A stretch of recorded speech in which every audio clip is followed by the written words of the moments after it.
Hey everyone, all right, so today we are with Chris Mayfield and his brand new Goodday bike. This rig is set for this year's Colorado Trail Race, and actually this video will probably come out after the Colorado Trail Race starts. But in this video, Chris is gonna go through this new bike and just kind of talk about what's in the rig. So let's get into it.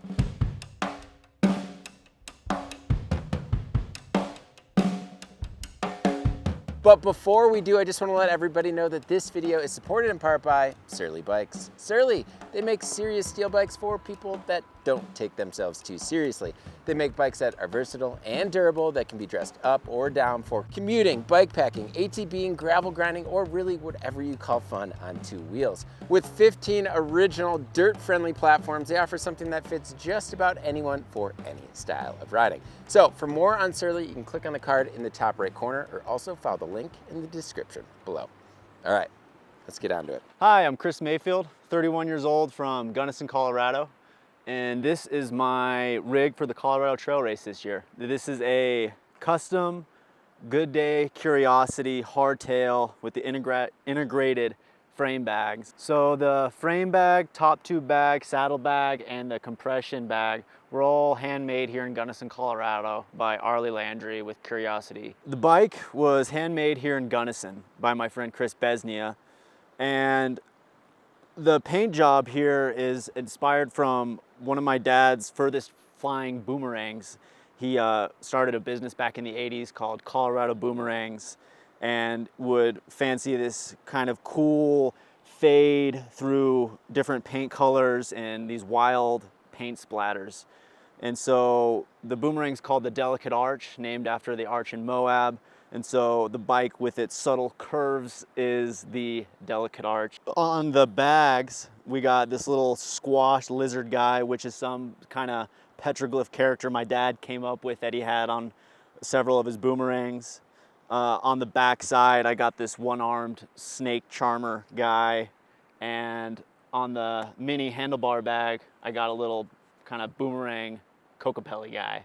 So all kind of like 80s Moab psychedelia is kind of the essence of the bike. As far as the geo goes on the bike's built around my arm lengths and leg lengths and reach and everything, so it feels like a dream riding it.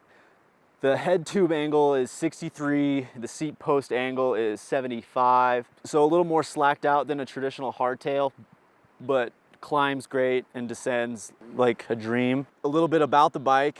I'm running 29-inch wheels with the Bird carbon rims and the Polylite spokes and Bird hubs.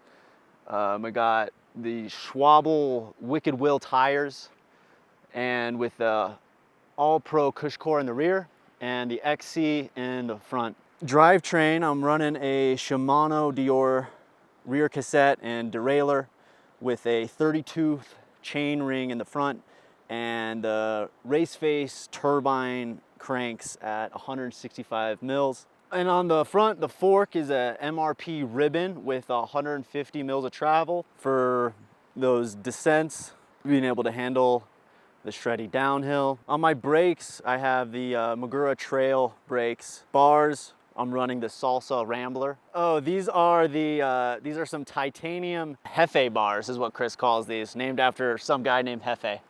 Yeah, they're just like another kind of alternate hand position for the more gravelly part of the route or road rides or whatever, just to kind of mix up where my hands go. On my handlebars, I got the ESI Mega Chunk grips just for extra cush, and then I just got the ESI standard foamies on the aero bars. And dropper post, I have a 180 mil dropper, so it's like it drops down crazy low with the saddlebag. I got plenty of space to descend. So I got the Origin 8 saddle in white. It's a saddle I run on all my bikes, just what I'm used to. For lights, I'm running the Blackburn Daybreaker, the 1000 lumen and the 1500 lumen, just bringing two rechargeable lights just to mount to my helmet. For navigation, I'm running the Garmin eTrex 22X, battery powered, pretty simple, rugged design. Just again, this is the Garmin I use for like day rides and just calculating how many miles I'm riding and when I have a route I'm following. So on the bike, I'm carrying my toolkit down below with tube, a little length of chain lube, a little tool, some super glue, master lengths, hopefully everything I'll need to keep myself moving along the trail. I'm using a wide foot universal cage, a great kind of burly design they have, and a few volet straps just to really make sure I don't lose my stuff. Now moving to my main triangle bag. In the bottom section here, I'm carrying mostly water filter, and a collapsible hydro pack 2-liter bottle that I'll be able to carry about 3.5 liters of water as I ride. Also, I'm carrying my electronics and my chargers and cables and things inside of there, trying to keep most of the weight of my bike down kind of at the center low point of the bike. Now in this top section, I have food, and I'm gonna open it up here. Some people may vomit, some people may salivate. So I love these Noka superfood smoothies. We got 5 grams of protein, flax and acai, and some chia seeds. So easy for digestion. A brick of these Pro Meal bars that I've unwrapped to make them a little more compactable. Peanut butter, just heaps and heaps of peanut butter. We got my log of tamales. These are the walking tamales by Fijos. Here's a little ad for them. I love these things. They pack down super small, 250 calories, just all natural ingredients. On the other side of the frame bag, I have this slim outside pocket, my pump with a built-in CO2, and an extra volet strap just in case something breaks or I lose something. Also an extra Velcro strap. My mud wand here so I can clear out mud from my tire and hopefully just keep on moving, with some duct tape at the end of it for who knows what, but if I got it, I won't need it. Also, I'll be carrying just a small auto lock, just a little thing of sealant all wrapped up in case like it blows up or something. I just got a few zip ties. I have no idea what these will be used for or if they'll be used at all, but again, if I got it, I won't need it. Moving on to the top tube bag, mostly nothing too exciting here. I got some rubber gloves because it's gonna be wet, some more food, a little rag to wipe off my bike and clean my chain, and my cell phone. So in this very fantastic saddlebag, I have all of my rain gear and just things that can get wet. I have my rain fly for my tent and a little section of Tyvek has like a little ground tarp. On the front end of the bike, I got Curiosity compression bag, carrying my sleeping bag, the main body of my tent, a puffy, and a sleeping pad. I have my tent poles strapped up here underneath between my aero bars just for easy access and just to make a little bit more space in the frame bag. So this is this auxiliary pouch made by Technical in Gunnison, Colorado, another Gunnison frame bag builder. It just mounts with a few Velcro straps and a volet strap to my compression sack. It's got a bit of jiggle, but you know, I'll survive.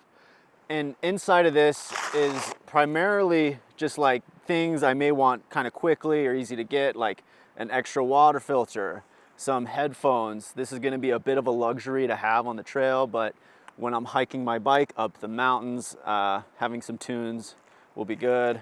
I got some Cholula packets for all those tamales, some sunscreen, and some Dr. Bronner's soap in this GSI kind of flat packable pouch to try to stay somewhat hygienic as I'm out there. And then this stuff, this is a mix of Gold Bond pain relief cream and chamois butter. So you know what this is for. Yeah, hopefully that kind of relieves some of the pain that I'm bound to feel. Also some more kind of pain management. I got some CBD hot and spicy is how I would describe it. So is that what it is? Hot and spicy or icy hot? Yeah, CBD icy hot is what we got here at a farmer's market in Gunnison. It's called Herb Star. I botched that. It'll work, right? What else? I got some instant coffee and I got a lighter.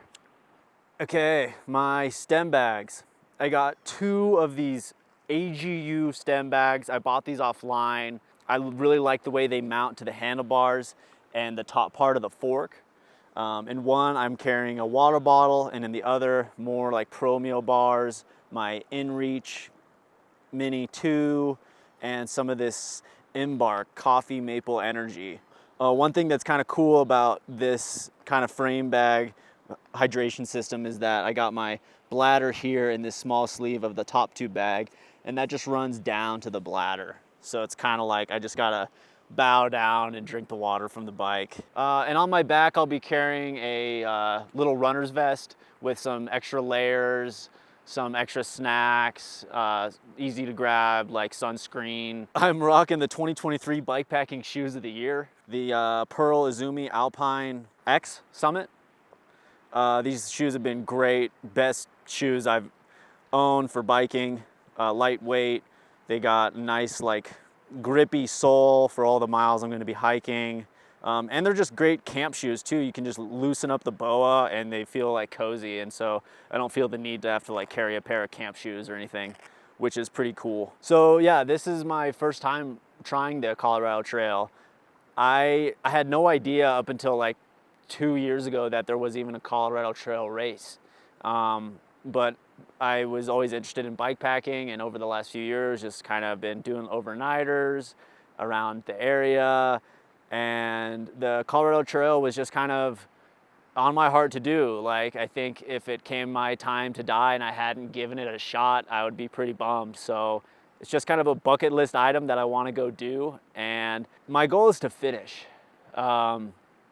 Most of the trail I've never ridden before, and I've lived in Colorado most of my life, so it's just crazy that I'm gonna be in my home state just seeing all this terrain and all this beauty that I've never seen before. So my goal is to finish and enjoy myself as much as possible, and also find my limit, see how fast I can go and how long I can ride, and you know, see what I'm made of.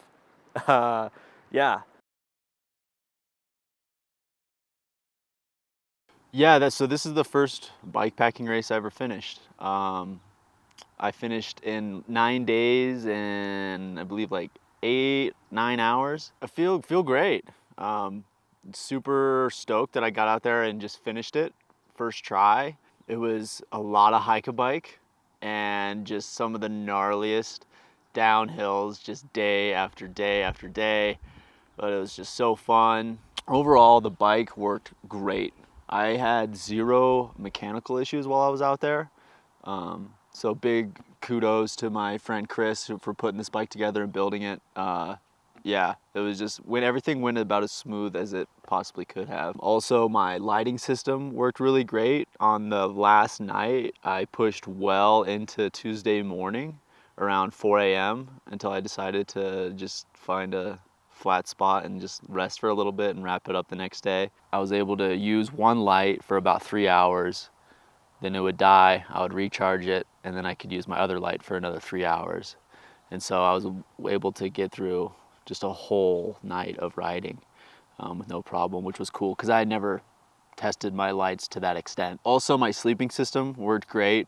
My bag kept me warm up at high elevations and exposed spots that I slept at, and so I was sleeping a ton out there, maybe a little bit too much for like race fashion, but it was great. I think that extra rest helped me kind of pull through and finish the ride. As far as things that could have been better, I went off route at least once or twice a day. Sometimes not just a few feet, sometimes like a whole mile or more. And so having some kind of GPS that would like let me know when I'm off route with some like warning or alarm would have been awesome. Would have saved me a bunch of time. I may have been well off in investing or trying out a more ergonomic saddle. By the second day, I had some saddle sores already showing up, and so I think I would have been better off with something maybe a little different, but you know, live and learn. Yeah, no, I was applying chamois butter like probably twice a day. Also, like using that CBD hot and spicy was great. I mean, I was putting that on my knees and then just like massaging my calves and my legs, and I went from like feeling really sore on the third day to like being totally just feeling strong, and just kept riding the next day. So I think it was good, all the the ointments and stuff I brought to try to like help myself. One thing I've kind of gone back and forth on is whether or not I should have used flats or clipless. I went with clipless. That's usually how I ride, and I really like it. But with the amount that I was just stepping off the bike and on the bike and on the bike and off the bike on the Hike bikes, I think maybe I would have been better off using flats with like some like trail shoe or some hiking boot or something, because you are hiking your bike a ton out there. So yeah, so as like a rookie bike packer, I'd say the mantra is to just tell yourself that you are exactly where you're supposed to be and everything's happening exactly as it is. Just not getting discouraged when you know that there's people who finished like 5 days ago and you're like still like struggling pushing your bike up a hill. To know that like that's not really what it's about. Like you're up over there like challenging yourself and seeing what you're capable of. Chris Mayfield, congrats. Thanks, dude. Thank you. Perfect.